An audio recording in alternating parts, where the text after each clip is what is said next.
The Gem Exchange is one of the best systems in the entirety of Guild Wars 2. It allows players to exchange real-world money for in-game gold, meaning that they can support the development of the game while shortening the time they have to spend earning gold for various cosmetics and quality of life items.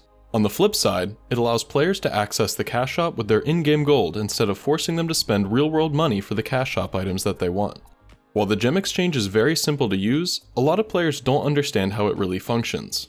This video will explain how the Gem Exchange functions, the additional role it serves, and how to get the best conversion rates for both gem buyers and gem sellers, which can potentially save or earn you hundreds of gold. Let's get into it. There's two important things to understand about the Gem Exchange. Number 1, the prices are based on supply and demand, just like with any other item. This means that the prices on the exchange are constantly changing based on the number of gems being bought and sold. It also means that gem buyers shouldn't be judging gem sellers, and vice versa. Both parties in the transaction need people on the other side to keep the prices worthwhile.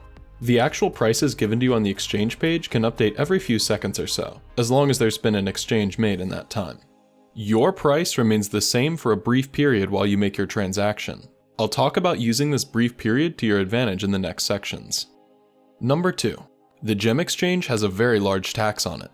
This tax is a little over 16% one way, meaning that a transaction between two players through the exchange will remove about 32 to 33% of the total gold or gems involved. A lot of players seem to believe that the exchange adds gold to the game, which isn't correct.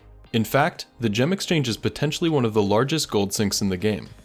In addition to its role as a gold sink, this tax also helps to discourage players from trying to flip gems or manipulate their prices. It really is a well-designed system. Now I'll talk about how you can save gold as a gem buyer. Because prices are based on supply and demand, you'll want to try and buy gems when the demand is low. You're essentially looking for a time period where no new popular gem store items have been released, and where there's also no sales on Black Lion keys or account upgrades. During these sales, the gem prices often jump so much that the discount is meaningless. If you can manage it, buying your gems a couple months before a gem store sale will allow you to take advantage of both the low gem prices and any sale discounts, meaning that you'll spend as little gold as possible on whatever you're trying to buy.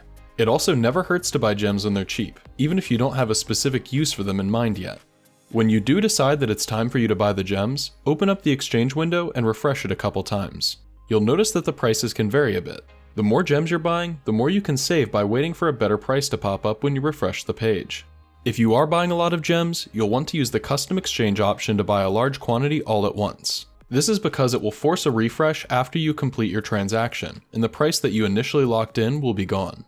Buying gems ahead of time and waiting for a good price to pop up in the exchange window has saved me thousands of gold as a gem buyer, so I really recommend doing that if you want to make a lot of gem purchases with gold. Now, I'll talk about how you can profit more as a gem seller. You want to sell your gems when demand is high.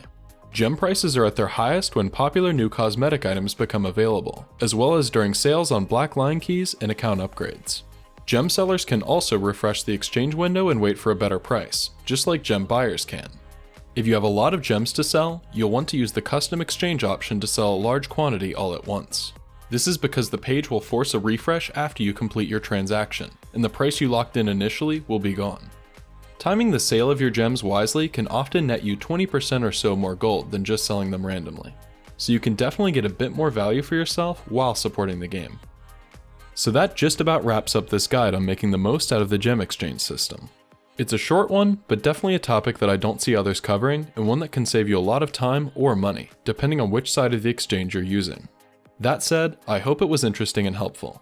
If it was, I'd appreciate you taking the time to give this video a like, and maybe even subscribe for more Guild Wars 2 guides in the future. Thanks for watching.